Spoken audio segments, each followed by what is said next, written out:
Hello everyone, मैं are के sir. मैं एक बार फिर से आपका बहुत बहुत स्वागत करता हूं दोस्तों अपने इस यूट्यूब के प्लेटफॉर्म पे जिसका नाम है हिंदी प्रैक्टिस किंग। तो आइए दोस्तों, हर रोज़ की बात ही आज हम लोग फिर हिंदी साहित्य के प्रश्नोत्तरी को लेकर उपस्थित हैं। तो चलिए मिलजुल कर प्रश्नोत्तरी को एक बेहतरीन क्लास का रूप दिया जाए। तो चलिए, हिंदी साहित्य के अंतर्गत हम लोग छायावाद को देख रहे हैं जो 1918 से 1936 ईस्वी तक चला। तो चलिए इसके प्रश्नों को हम लोग सॉल्व करते हैं। तो प्रश्न है, कभी कुछ ऐसी तान सुनाओ जिससे मन बिल्कुल उथल पुथल मच जाए। वाह वाह, यह पंक्ति किस कवि की है? क्या माधवी वर्मा की है, या फिर हरिवंश राय बच्चन की है, या फिर जयशंकर प्रसाद की है, या फिर बालकृष्ण शर्मा नवीन की है? बताइए इस प्रश्न का सही जवाब क्या होगा। इसका सही जवाब हो जाएगा, इस प्रश्न का सही जवाब option D is the right answer. क्या हो जाएगा? Option D. क्या हो जाएगा? Option D, Balkrishna Sharma Naveen. Option D is the right answer, याद रखिएगा। बाकी और भी हैं, सब लोग की एक एक लाइन हम लोग पंक्तियां देख लेते हैं। जैसे नवीन जी की एक और बहुत प्यारी सी पंक्ति है, जैसे कि हो जाने दो गर्क नशे में, मत परने दो फर्क नशे में। वाह वाह वाह। बाकी माधवी वर्मा की एक पंक्ति है कि बीन भी हूँ मैं तुम्हारी नागिन भी हूँ, आ दूर हूँ तुमसे अखंड सुहागिन भी हूँ। माधवी वर्मा की यह पंक्ति थी। पंत की पंक्ति क्या है? तुम्हारे छूने में था प्राण, संग में पावन गंगा स्नान, तुम्हारी वाणी में कल्याणी या त्रिवेणी की लहरों का गान। सुमित्रा नंदन पंत की यह पंक्ति थी। बाकी बच गए जयशंकर प्रसाद जी, तो इनकी एक पंक्ति है कि झंझा जकोर गर्जन है, बिजली है नीरद माला, पाकर इस शून्य हृदय को सबने आ डेरा डाला। तो इस प्रश्न का सही जवाब डी हो जाएगा। अगला प्रश्न है, सूर्यकांत त्रिपाठी निराला जी के काव्य के बारे में कौन सा एक विधान गलत है?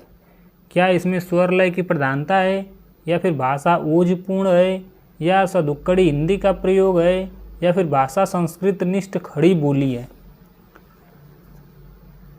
बताइए इस प्रश्न का सही जवाब क्या होगा। इसका सही जवाब हो जाएगा ऑप्शन सी। कौन सी? सदुक्कड़ी हिंदी का प्रयोग इन्होंने नहीं किया है। सदुक्कड़ी का प्रयोग किसने किया है? तो सदुक्कड़ी का प्रयोग कबीरदास किए हैं। कौन किए हैं? Kabirdas. Option C is the right answer.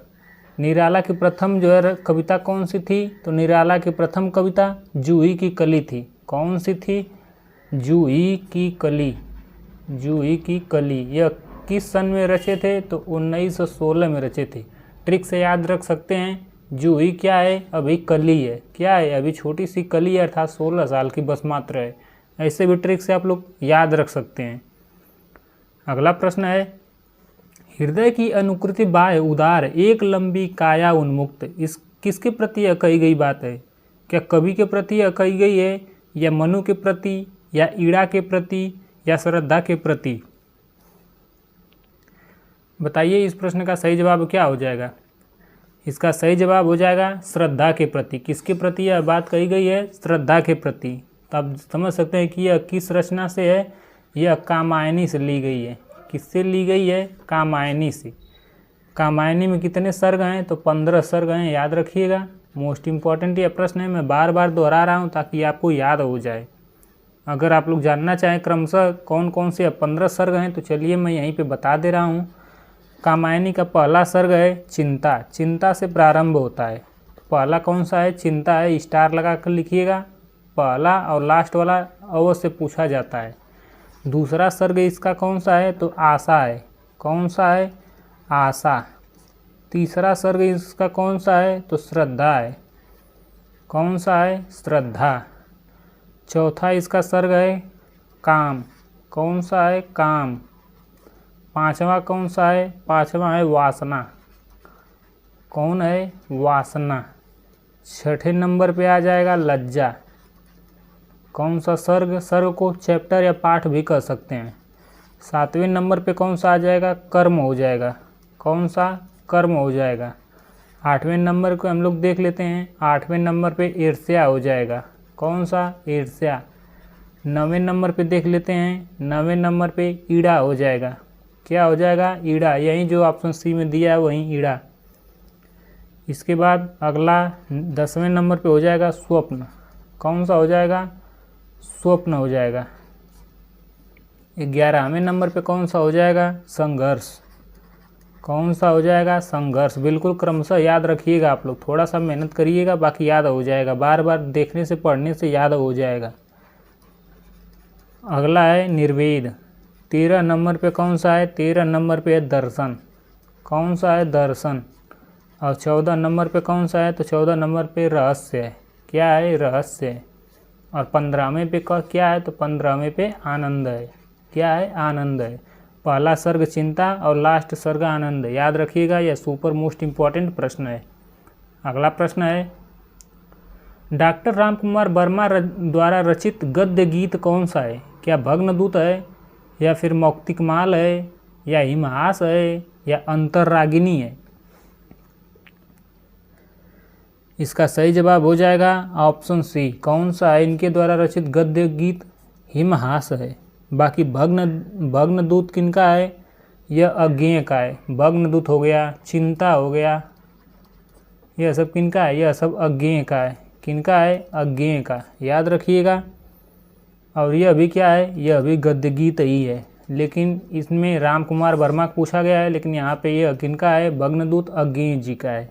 बाकी मौक्तिकमाल, शबनम, शारदिया, शबनम और कौन सा एक? शारदिया, यह सब किनकी रचनाएं हैं? यह सब दिनेश नंदिनी की हैं। किनकी रचनाएं हैं? दूसरे कलर से हम लोग लिख ले रहे हैं। किनकी रचनाएं हैं? तो दिनेश नंदिनी की। दिनेश नंदिनी। और यह है क्या? ये भी गद्य गीत है। क्या है? गद्य गीत ही है। अगला प्रश्न है, जयशंकर प्रसाद की ब्रजभाषा में लिखी गई कविता का संग्रह कौन सा है? क्या प्रेम पथिक है, या महाराणा का महत्व है, या चित्राधार है, या करुणालय है? यहाँ पे जयशंकर प्रसाद की बात हो रही है और उनके द्वारा जो ब्रज भाषा में लिखी गई कविता संग्रह उसका नाम पूछा गया है। तो उसका नाम क्या है? उसका नाम चित्राधार है। क्या है? Chitradhar. Option C is the right answer. बाकी सभी रचनाएं जयशंकर प्रसाद की हैं। प्रेम पथिक का रचना काल कब है? तो 1909 ईस्वी है। और करुणालय क्या है? तो यह गीति नाट्य अर्थात गा कर नाट्य करने वाली विधा है। क्या है? गीति नाट्य है। अगला प्रश्न है, ऑल इंडिया रेडियो को गौरवान्वित करने वाले कौन साहित्यकारों में एक नाम नहीं है? क्या निराला नहीं है, या पंत नहीं है, या भगवती चरण वर्मा नहीं है, या फिर अज्ञेय जी नहीं है? तो इसका सही जवाब हो जाएगा निराला नहीं है। कौन एक नहीं है? तो निराला जी नहीं है। बाकी तीनों लोग बिल्कुल ऑल इंडिया रेडियो पर काम करने वाले कवि हैं। अगला प्रश्न है, पंचवटी प्रसंग की किस कवि की रचना है? पंचवटी प्रसंग किस कवि की रचना है? क्या रामकुमार वर्मा की है, या निराला जी की है, या मैथिली शरण गुप्त जी का है, या फिर शिवमंगल सिंह सुमन जी का है? बताइए। इसका सही जवाब हो जाएगा ऑप्शन बी। किनका है? निराला जी का है। और पंचवटी 1925 में गुप्त जी का भी काव्य संग्रह है। यहाँ पे नोट करके मैं यहाँ पे लिख दे रहा हूँ, गुप्त जी का भी काव्य संग्रह है। कौन सा है? काव्य संग्रह। गुप्त जी का भी है इसी नाम से। किस नाम से? पंचवटी नाम से। यहाँ पे प्रसंग एक्स्ट्रा दे दिया है, इसीलिए यह निराला जी की कृति हो जाएगी। केवल अगर पंचवटी देता, पंचवटी, और कब? 1925 में, तो यह गुप्त जी की हो जाती। स्टार लगा के थोड़ा सा ध्यान दीजिएगा, मिलता जुलता नाम है इसलिए थोड़ा सा देखना पड़ेगा। अगला प्रश्न है, सियाराम शरण गुप्त की रचना जो आत्मोत्सर्ग है, इनमें से किसके बलिदान की गाथा अंकित की गई है? क्या राम प्रसाद बिस्मिल की, या फिर चंद्रशेखर आज़ाद की, या फिर भगत सिंह की, या गणेश शंकर विद्यार्थी की? इसका सही जवाब हो जाएगा ऑप्शन डी, गणेश शंकर विद्यार्थी की। किसका? गणेश शंकर विद्यार्थी का। बाकी सियाराम शरण गुप्त की और कौन कौन सी रचनाएं हैं, जैसे कि इनके कुछ काव्य ग्रंथ को हम लोग देख लेते हैं। काव्य ग्रंथ इनके कौन कौन से हैं? जैसे नौवां खाली है। कौन सा है? एक तो नौवां खाली है, नौवां खाली। और कौन सी इनकी रचना है? एक रचना इनकी दैनिकी है। कौन सी है? दैनिकी। और इनकी एक रचना है नकुल। कौन सी है? नकुल है। और एक इनकी रचना है पाथेय। कौन सा है? पाथेय। एक रचना इनके मृण्मयी है। क्या है? मृण्मयी। और लास्ट रचना इनकी है आत्मोत्सर्ग। आप लोग देख ही रहे हैं, आत्मोत्सर्ग, आत्मधन उत्सर्ग बराबर आत्मोत्सर्ग। अगला प्रश्न है, निराला की निम्नलिखित पंक्तियां किस कविता से ली गई हैं? यह पंक्तियां कि यह है उपाय कह उठे राम, जो मुद्रित घन कहती थी माता तुमको सदा राजीव नयन। क्या तुलसीदास नामक कृति से है, या पंचवटी प्रसंग से है, या फिर राम की शक्ति पूजा से है, या फिर अधिवास से है? यहाँ पे निराला के द्वारा रचित पूछा गया कि वह कृति है किनमें यह पंक्तियाँ निहित हैं। तो इसका सही जवाब हो जाएगा राम की शक्ति पूजा से। और राम की शक्ति पूजा है क्या? तो यह कविता है। क्या है राम की शक्ति पूजा? कविता है। इस प्रश्न का सही जवाब ऑप्शन सी हो जाएगा। क्या हो जाएगा? Option C. राम की जो शक्ति पूजा है यह किस काव्य संग्रह में निहित है? तो यह अनामिका में निहित है। किसमें है? अनामिका नामक काव्य कृति में। अनामिका नामक काव्य कृति में क्या है? संग्रहित है। अनामिका का भी 2 संस्करण था। एक जो इसका फर्स्ट एडिशन था वह 1923 ईस्वी में प्रकाशित हुआ था। इसमें नहीं यह था जो राम का शक्ति पूजा है। दूसरा जो इसका सेकेंड एडिशन हुआ 1938 में, इसमें यह रचित है। तो ऑप्शन इसका सी सही हो जाएगा। बाकी लगे हाथ हम लोग निराला जी को देख ही रहे, तो इनके बारे में 1-2 पॉइंट देख लेते हैं। निराला जी को मुक्तक छंद का प्रवर्तक माना जाता है। क्या माना जाता है? इनको मुक्तक छंद का प्रवर्तक माना जाता है। मुक्तक छंद का प्रवर्तक माना जाता है। प्रवर्तक माना जाता है, याद रखिएगा। और यह राम की शक्ति पूजा किस ग्रंथ से लिया गया है? तो बांग्ला ग्रंथ था कृतवास रामायण। कौन सा? एक बांग्ला ग्रंथ था। उसका नाम क्या है? उसका नाम है कृतवास रामायण। कृतवास रामायण, इसी से उद्धृत है यह। कौन? राम की शक्ति पूजा। कभी आ जाए कि राम की शक्ति पूजा किसकी कृति है, तो याद रखेगा राम की शक्ति पूजा हमें करनी चाहिए, बहुत निराले ढंग से करनी चाहिए, अर्थात निराला जी का है। निराला जी को ओज, औदात्य और विद्रोह का भी कवि कहा जाता है। और उनकी कौन कौन सी रचनाएं हैं? तो अनामिका है, परिमल है, गीतिका है, तुलसीदास है, कुकुरमुत्ता है, अड़िमा है, बेला है, नए पत्ते, अर्चना, आराधना, गीत गुंज, सांदेकांकली, ये सब किनकी रचना है? सब निराला जी की है। अगला प्रश्न है, महादेवी वर्मा के काव्य संग्रह नीरजा के लिए उन्हें कौन सा पुरस्कार मिला? क्या मांगला पारितोषिक मिला, या फिर भारत भारती मिला, या फिर शेक्सपियर मिला, या साहित्य अकादमी मिला? आप लोग को तो पता ही होगा, लगे याद बताइए। यामा पे इनके कौन सा पुरस्कार मिला? यामा जो 1940 ईस्वी में रची थी, इसी के अंतर्गत नीरजा, निहार, रश्मि, ये तीनों रचनाएं हैं। तो कौन सा मिला था? इस पे इनको ज्ञानपीठ मिला था। कौन सा पुरस्कार मिला था? ज्ञानपीठ पुरस्कार मिला था।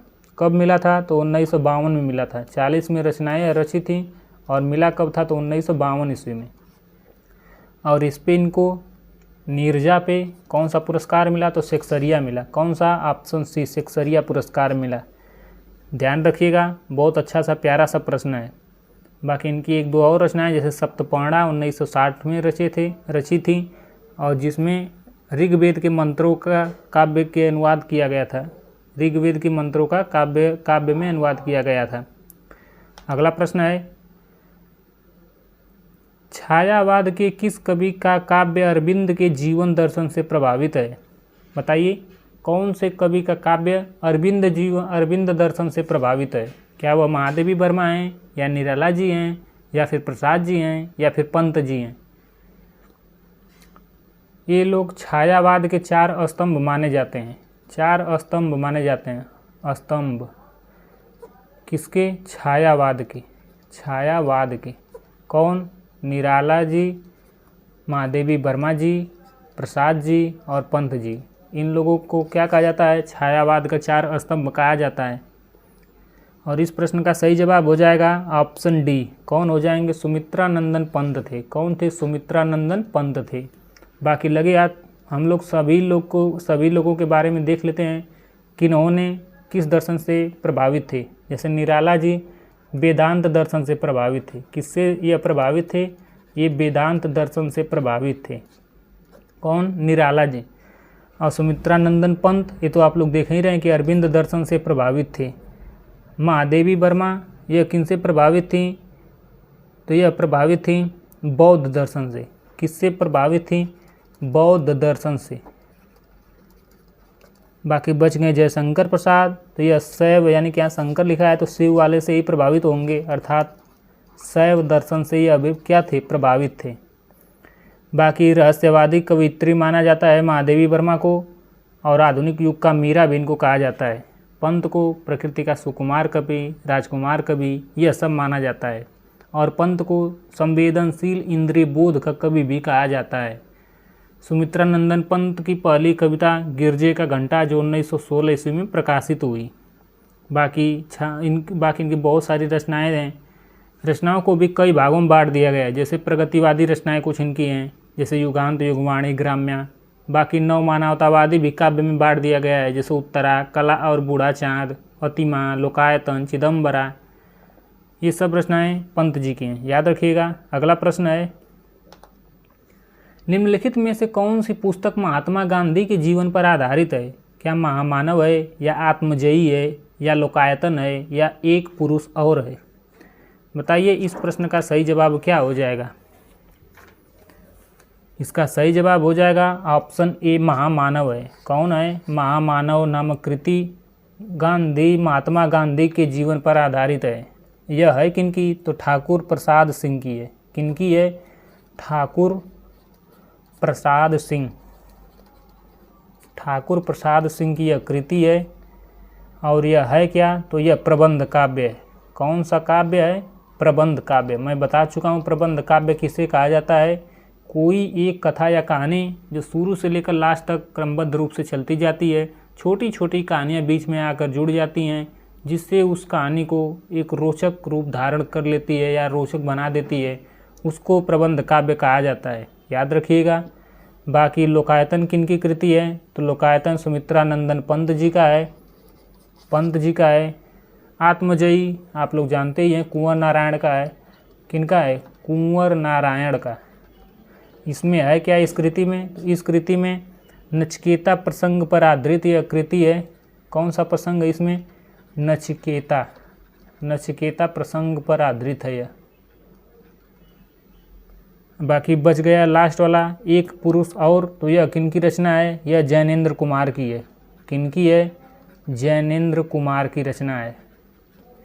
चलिए अगले प्रश्नों की ओर बढ़ चलते हैं हम लोग। अगला प्रश्न है, इस तरह से इस प्रश्न का सही जवाब क्या हो जाएगा? ठाकुर प्रसाद सिंह की जो रचना है महामानव, वही इसका सही जवाब हो जाएगा। अगला प्रश्न है, निम्नलिखित में से कौन सा काव्य संग्रह महादेवी वर्मा का नहीं है? निहार, रश्मि, नीरजा या पल्लव? बताइए कौन सी रचना है जो महादेवी वर्मा की नहीं है? तो आप लोग तो अब जान ही गए होंगे कौन सी इनकी रचना नहीं है। तो इसका सही जवाब हो जाएगा ऑप्शन डी, पल्लव नहीं है। बाकी मैं महादेवी वर्मा की सारी रचनाओं को मैं यहीं पे बताना चाहूँगा आप लोग को। निहार कब में है, रश्मि कब है, पूरे डिटेल के साथ। पल्लव तो आप लोग जानते हैं किनकी है? पंत जी का है। किनका है? पंत जी का। इसको क्या कहा जाता है? इसको छायावाद का घोषणा पत्र या फिर मैनिफेस्टो कहा जाता है। बहुत सुपर मोस्ट इम्पॉर्टेंट है, इसलिए इसको रेड कलर से मैं लिख दे रहा हूँ। क्या कहा जाता है पल्लव को? इसको कहा जाता है छायावाद का घोषणा पत्र, या फिर इंग्लिश में इसी को मैनिफेस्टो बोलते हैं। क्या बोलते हैं? मैनिफेस्टो। छायावाद का मैनिफेस्टो बोलते हैं। बिल्कुल इम्पॉर्टेंट, स्टार लगा के लिख लीजिएगा, बहुत अच्छा प्रश्न है। आइए हम लोग महादेवी वर्मा की जितनी भी रचनाएं हैं उन सारी रचनाओं को हम लोग देख लेते हैं क्रमशः। तो इनकी एक पहली रचना है निहार। कौन सी रचना है? निहार। यह कब है? तो यह 1930 ईस्वी में है। मैं ट्रिक बताऊंगा इतना प्यारा कि आप लोग को कभी भूलेगा ही नहीं। एक इनकी रचना है रश्मि। रश्मि कब है? तो यह 1932 ईस्वी में है। इनकी अगली रचना है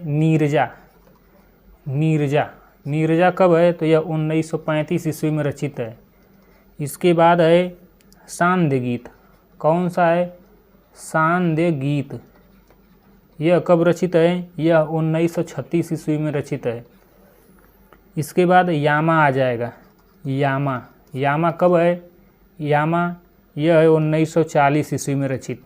इसके बाद दीपशिखा आ जाएगा। कौन से आ जाएगा? दीपशिखा।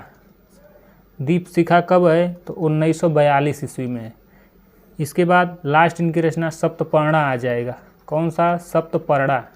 यह कब है? तो यह 1960 ईस्वी में है। याद रखिएगा ये सारी रचनाएं किनकी हैं? ये सारी रचनाएं महादेवी वर्मा की हैं। अब मैं ट्रिक के माध्यम से बता रहा हूँ कैसे ट्रिक बनेगी याद करने की। सारी रचनाएं बिल्कुल ट्रिक्स के माध्यम से। जैसे निहार रश्मि नीरजा को एक मम्मी रहती है, निहार रश्मि, रश्मि की मम्मी रहती है, तो कहती हैं कि रश्मि थोड़ा जो नीरजा है बहुत काला कलूटा रहता है, कालू मेहता, एकदम कालू मेहता टाइप का। तो कहती हैं कि निहार रश्मि थोड़ा नीरजा को। तो रश्मि कहती है कि सांझ हो गई ये मम्मी, माता हो गई ना यहाँ पे, यामा यानी माता। सांझ हो गई ये माता, बिल्कुल दिख नहीं रहा है कलुआ जो नीरजा है। क्या कैसा है? बिल्कुल काला है, दिख नहीं रहा है। यानी कि दीपशिखा, यानी कि दीप जलाओ मम्मी, और 1-2 दीप से काम नहीं चलने वाला, पूरे 7 दीप जलाओ तभी यह कलुआ दिखेगा नीरजा। इस ट्रिक से आप लोग याद रख सकते हैं इसको क्रमशः एकदम।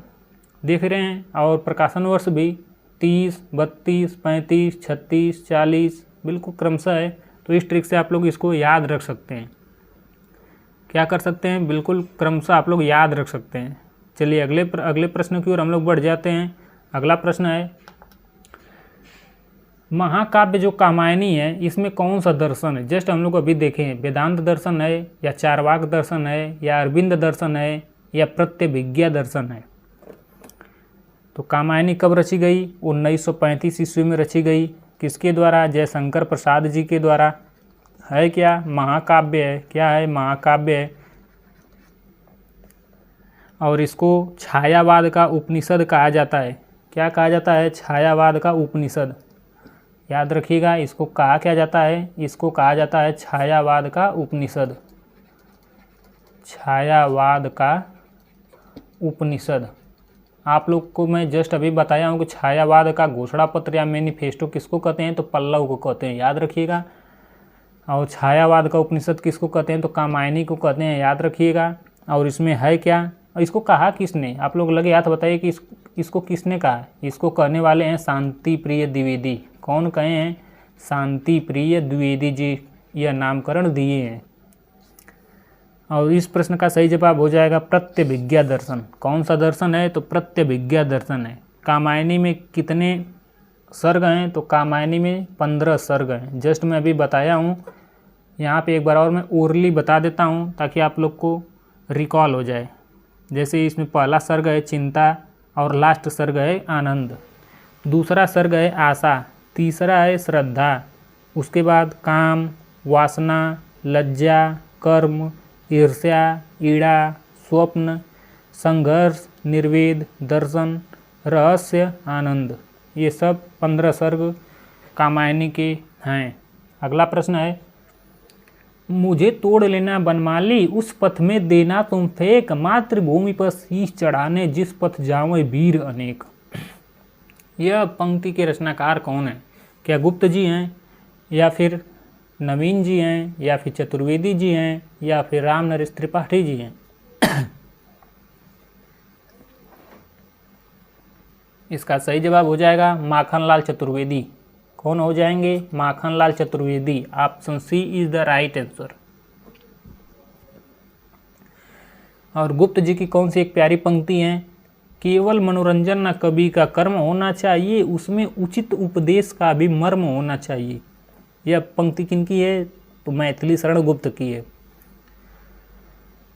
और बालकृष्ण श्रवण नवीन की पंक्ति तो जान ही रहे हैं। पहला ही प्रश्न था कि कभी कुछ ऐसी तान सुनाओ जिससे उथल पुथल मच जाए। चलिए अगले प्रश्नों की ओर बढ़ चलते हैं हम लोग। अगला प्रश्न है, निम्नलिखित में से छायावादी कवि कौन नहीं है? यहाँ पे पूछा गया कि छायावादी कवि एक नहीं है, उन्हीं के बारे में बताइए। क्या गुप्त जी नहीं है या निराला जी नहीं है या जयशंकर प्रसाद जी नहीं है या फिर सुमित्रानंदन पंत जी नहीं है? तो इसका सही जवाब हो जाएगा ऑप्शन ए। कौन हो जाएंगे? मैथिली शरण गुप्त जी नहीं है। कौन है? गुप्त जी नहीं है। तो अगर यह छायावाद से रिलेटेड नहीं तो हैं किससे? यह द्विवेदी युग से रिलेटेड है। किससे रिलेटेड है? द्विवेदी युग से। और आइए हम लोग गुप्त जी के बारे में थोड़ा सा देख लेते हैं, थोड़ा सा प्रसाद जी के बारे में थोड़ा सा अपन थोड़ा हम लोग देख लेते हैं। जैसे गुप्त जी को आधुनिक युग का तुलसी स्वीकार किया जाता है। गुप्त जी को क्या कहा जाता है? आधुनिक युग का तुलसी। आधुनिक युग का तुलसी किनको कहा जाता है? तो यह कहा जाता है मैथिली शरण गुप्त को कहा जाता है। और इनकी कौन कौन रचनाएं हैं मुख्य रूप से? जैसे जयद्रथ वध है, किसान, साकेत, भारत भारती पर ही तो इनको राष्ट्र कवि कहा गया था। राष्ट्र कवि किस कृति पे कहा गया था? भारत भारती पे। यह रचना रची कब गई? यह रचना रची गई 1912 ईस्वी में, याद रखिएगा। और भी एक दो रचनाएं इनकी है, जैसे झंकार है, यशोधरा है, द्वापर है, पंचवटी है। यह सब रचनाएं गुप्त जी का है। सूर्यकांत त्रिपाठी निराला जी के बारे में देख लेते हैं। इनकी रचना है अनामिका, परिमल, गीतिका, तुलसीदास, राम की शक्ति पूजा। ये सब रचनाएं किनकी हैं? ये सब रचनाएं सूर्यकांत त्रिपाठी निराला जी की हैं। बाकी लगे हाथ हम लोग प्रसाद जी को भी देख लेते हैं। प्रसाद जी कलाधर उपनाम से कविताएं लिखते थे। और इनकी प्रमुख कृतियां कौन कौन सी हैं? तो झरना है, आंसू है, लहर है, कामायनी है, चित्राधार है, कानन कुसुम है। पंत जी के तो आप लोग जानते हैं, पल्लव जिसे छायावाद का मैनिफेस्टो कहा जाता है, और उच्छ्वास है, ग्रंथि, बीड़ा, गुंजन, युगांत, युगवाणी, ग्राम्या, लोकायतन, चिदम्बरा, ये सब पंत जी की रचनाएं हैं। अगला प्रश्न है, निम्नलिखित में से एक छायावाद की प्रवृत्ति नहीं है, उसी को पहचानना है।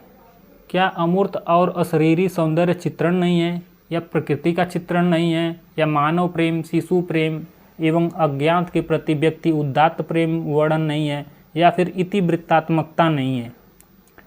तो यहाँ पे छायावाद के बारे में पूछा गया है, तो इसका सही जवाब हो जाएगा डी नंबर। कौन सा? इतिवृत्तात्मकता इसमें नहीं है। इतिवृत्तात्मकता का मतलब क्या होता है? इसका मतलब होता है किसी कथा या कहानी को बिल्कुल क्रमवार विवरण देना ही इतिवृत्तात्मकता कहलाता है शुक्ल जी के अनुसार। तो यह किससे रिलेटेड है? यह इतिवृत्तात्मकता यह द्विवेदी युग में दिया जाता था। किसमें? द्विवेदी युग से रिलेटेड यह बातें हैं। बाकी मानव प्रेम, शिशु प्रेम, यह सब बिल्कुल हैं। प्रकृति का चित्रण पंत जी बिल्कुल करते हैं। अमूर्त और अश्लील सौंदर्य का चित्रण भी इसमें होता है। तो इस तरह से इसका सही जवाब हो जाएगा ऑप्शन डी। कौन हो जाएगा? Option D.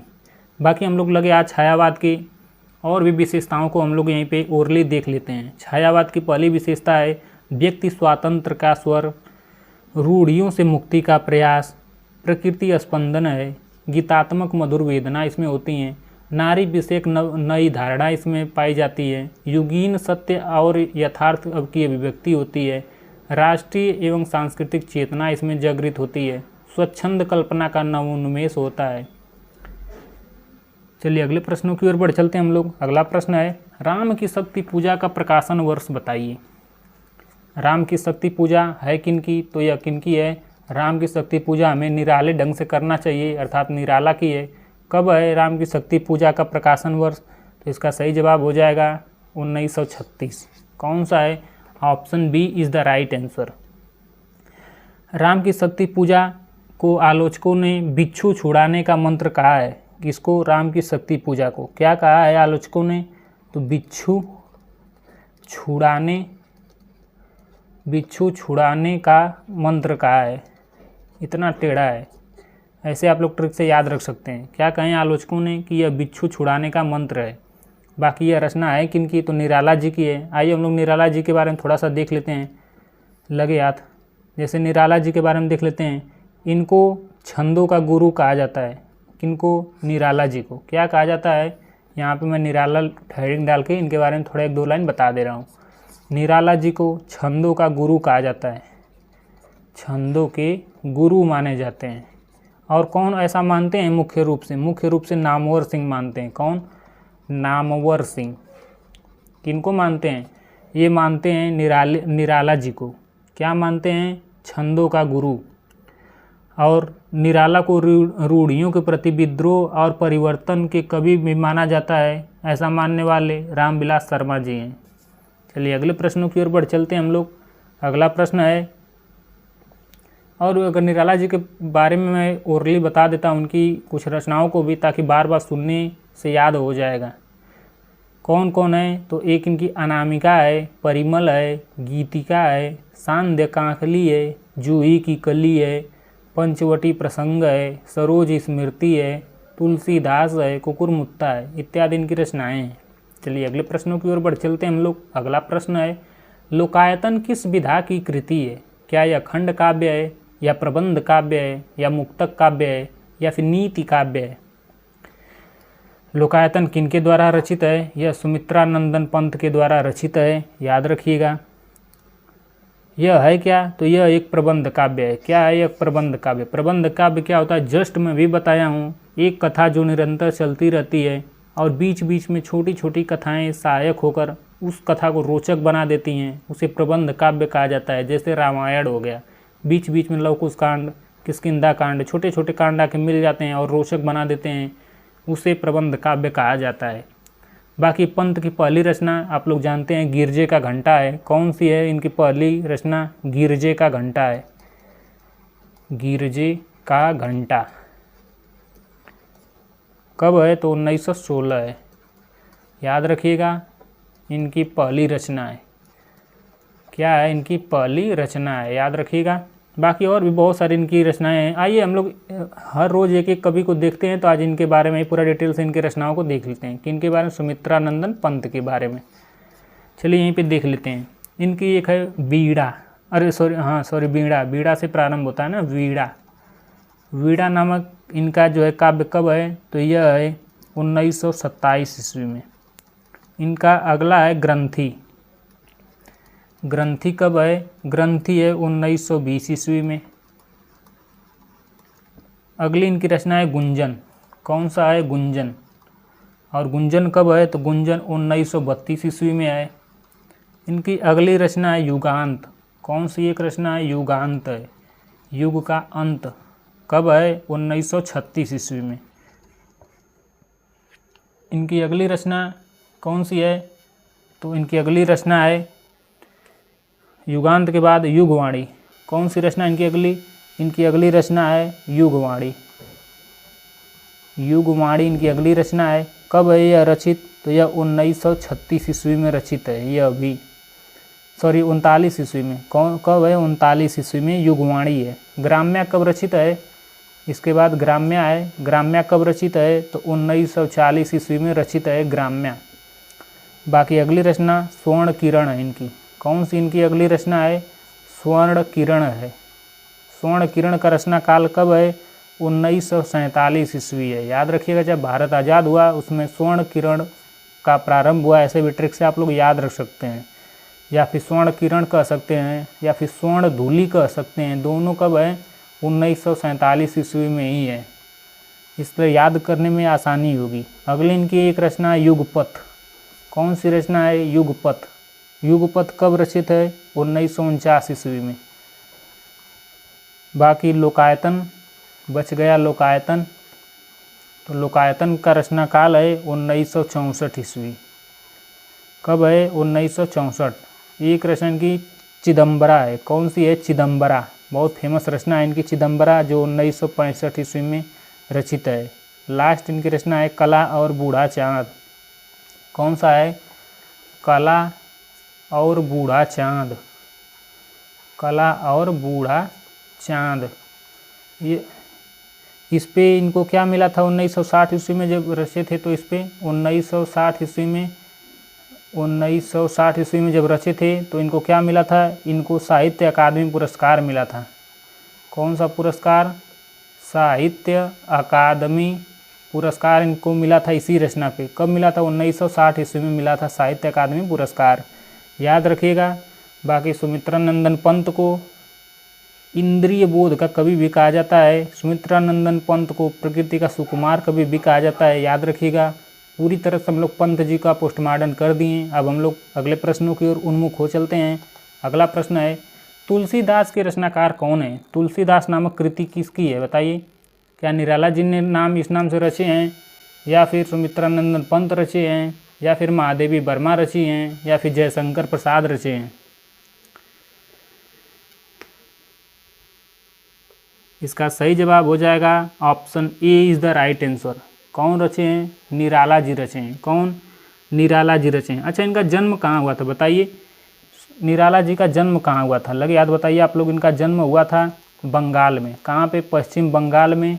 बंगाल में भी अगर पूछ दे कहाँ, तो महिसादल नामक स्थान पे। कहाँ पे? महिसादल नामक स्थान पे हुआ था वो। और कब हुआ था? तो कब हुआ था? हाँ, महिसादल रियासत में फरवरी 1899 ईस्वी में इनका जन्म हुआ था। कब हुआ था? फरवरी 1899 ईस्वी में इनका जन्म हुआ था। निधन कब हुआ? तो अक्टूबर 1961 ईस्वी में। इनका अगर निधन पूछ दे तो अक्टूबर 1961 ईस्वी में इनका निधन हुआ। कहाँ पे हुआ? तो दारागंज प्रयागराज में। कहाँ पे? दारागंज प्रयागराज में। प्रयागराज में, याद रखिएगा। अगला प्रश्न है, निम्नलिखित में से सुमेलित कौन एक नहीं है? यहाँ पूछा कौन एक सुमेलित नहीं है। कामायनी जयशंकर प्रसाद की, बिल्कुल सही बात है। रामचरितमानस तुलसीदास का, बिल्कुल सही बात है। चिदम्बरा इनका तो है नहीं, महादेवी वर्मा का। इनका तो नेहा, रश्मि नीरजा को, सांध्यगीत, सप्तपर्णा, यामा, ये सब रचनाएं हैं। तो चिदम्बरा है किनकी? अगर इनकी नहीं है तो यह है सुमित्रानंदन पंत की। चिदम्बरा किनकी है? सुमित्रानंदन पंत की है। इसी पर तो इनको 1968 में ज्ञानपीठ पुरस्कार मिला था। किस पे? चिदम्बरा पे। कब मिला था? 1968 ईस्वी में ज्ञानपीठ पुरस्कार मिला था। कौन सा पुरस्कार? ज्ञानपीठ पुरस्कार मिला था। बाकी चीता के फूल यहाँ से ट्रिक पे, फूल कहाँ होते हैं भाई? वृक्ष पे। कौन? बेनीपुरी। राम वृक्ष बेनीपुरी का है, बिल्कुल सही बात है। इस तरह से इस प्रश्न का सही जवाब क्या हो जाएगा? इस तरह से इस प्रश्न का सही जवाब चिदम्बरा हो जाएगा। कौन सा? चिदम्बरा पंत जी का है।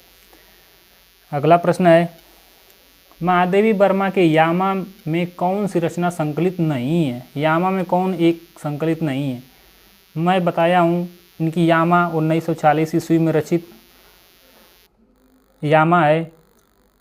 तो इसमें कौन सा है? इनकी जो शुरुआती 3 रचनाएं, निहार, रश्मि नीरजा को, कलुआ को, कालू मेहता को, ऐसा जो ट्रिक बताया हूँ वही तीनों हैं इसमें। निहार बिल्कुल है, रश्मि भी बिल्कुल है, और कौन सा एक है इनकी? निहार, रश्मि नीरजा नहीं इसमें दिया है, तो कौन सा एक हो जाएगा इसमें?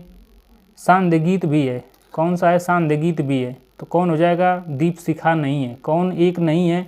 तो दीपशिखा नहीं है। अर्थात इस प्रश्न का सही जवाब ऑप्शन बी हो जाएगा। कौन सा? दीपशिखा नहीं है। कौन सी एक नहीं है? दीपशिखा नहीं है, याद रखिएगा। बाकी हम लोग महादेवी वर्मा को थोड़ा सा देख लेते हैं, इनके बारे में भी लगे याद। महादेवी वर्मा का जन्म इनका कब हुआ था? इनका जन्म मार्च 1907 ईस्वी में हुआ था। कब हुआ था? मार्च 1907 ईस्वी में हुआ था।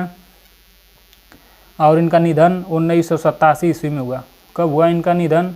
निधन हुआ 1987 ईस्वी में, याद रखिएगा। मोस्ट इम्पॉर्टेंट प्रश्न है। बाकी इनकी रचनाएं कौन कौन सी हैं?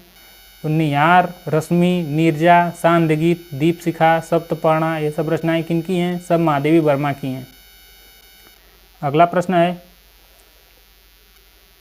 सुभद्रा कुमारी चौहान की काव्य रचना के संबंध में कौन सा कथन सही नहीं है? यहाँ पूछा है कौन सा कथन सही नहीं है।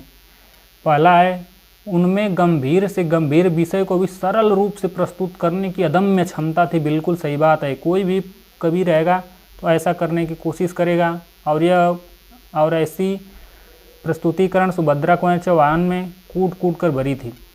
दूसरा है, उनकी राष्ट्रीय कविताओं में समसामयिक देश प्रेम और भारतीय इतिहास और संस्कृति की गहरी छाप है। बिल्कुल सही बात है, बिल्कुल थी। तीसरा है, उनकी कविताओं में एकमात्र प्रवृत्ति बस राष्ट्रीय भावना का चित्रण था। नहीं भाई, यहाँ पर ऊपर देख ही रहे हैं, राष्ट्रीय कविता, समसामयिक, देश प्रेम, इतिहास से रिलेटेड, संस्कृति से रिलेटेड सब कुछ था। एकमात्र कहाँ से आ गया? तो अगर पूछा गया नहीं थी तो यही एक बात गलत है। बाकी उनकी कविताएं त्रिधारा, मुकुल बिल्कुल हैं। इस तरह से इस प्रश्न का सही जवाब ऑप्शन सी हो जाएगा। अगला प्रश्न है, माखनलाल चतुर्वेदी की कविताओं के संबंध में कौन सा कथन गलत है? बताइए। इसमें माखनलाल चतुर्वेदी का पूछ दिया है, वहाँ पे महादेवी वर्मा थी और यहाँ पे माखनलाल चतुर्वेदी हैं। चलिए देखते हैं। पहला ऑप्शन है, साहित्य देवता, हिम तरंगिणी आदि इनकी काव्य कृतियाँ हैं। बिल्कुल, माखनलाल चतुर्वेदी की हिम किरीटिनी, हिम तरंगिणी बिल्कुल हैं। राष्ट्रीयता उनके काव्य का कलेवर है, तो भक्ति और रहस्यात्मकता प्रेम उनकी रचनाओं का आत्मा है। बिल्कुल सही बात है। उनकी कविताओं में छायावादी रहस्यात्मकता का सगुण मधुरा भक्ति के साथ अजीब समन्वय दिखाई पड़ता है। बिल्कुल सही बात है। उनकी राष्ट्रीय कविताओं में आदर्श थोड़ी कम उड़ानें भरती हैं। बिल्कुल गलत बात है। थोथी उड़ानें भरती हैं या कम उड़ानें भरती हैं, यही गलत बात है। तो कौन सा हो जाएगा? इस तरह से गलत पूछा है ना, तो ऑप्शन डी हो जाएगा। चलिए अगले प्रश्नों की ओर बढ़ चलते हैं हम लोग। अगला प्रश्न है, मखनलाल चतुर्वेदी की भी हम लोग रचनाओं को भी देख लेते हैं यहीं पे। इनकी रचना साहित्य देवता है, हिम तरंगिनी है, माता है, कृष्णार्जुन युद्ध है, हिम किरीटनी है इत्यादि है। अगला प्रश्न है, कौन सा विकल्प सही नहीं है? पहला है, संशय की एक रात में राम के मन का संशय चित्रित है। क्या यह विकल्प सही नहीं है? या फिर उर्वशी का दर्शन पक्ष है, प्रेम और ईश्वर, जैव और आत्म धरातल को मिलाना। या फिर तीसरा ऑप्शन, कुरुक्षेत्र में गांधीवादी अहिंसा का समर्थन किया गया है। या फिर चौथा है, लोकायतन में स्वाधीनता पूर्व से लेकर उत्तर स्वप्न तक विशाल भारतीय परिवेश का चित्रण है।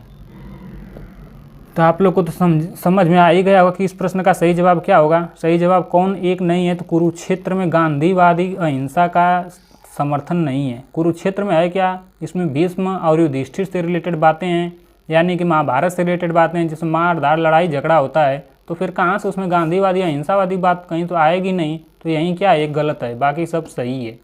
तो इस तरह से इस प्रश्न का सही जवाब ऑप्शन सी हो जाएगा। अगला प्रश्न है, तो साथियों आज के लिए बस इतना ही। कैसा लग रहा है हम लोग का ये प्रैक्टिस सेशन? अगर अच्छा लग रहा हो तो लाइक शेयर एंड सब्सक्राइब करना ना भूलिएगा दोस्तों। अधिक से अधिक शेयर करिएगा ताकि और भी आपके भाई बंधु लोग लाभान्वित हो सकें। तो आज के लिए बस इतना ही।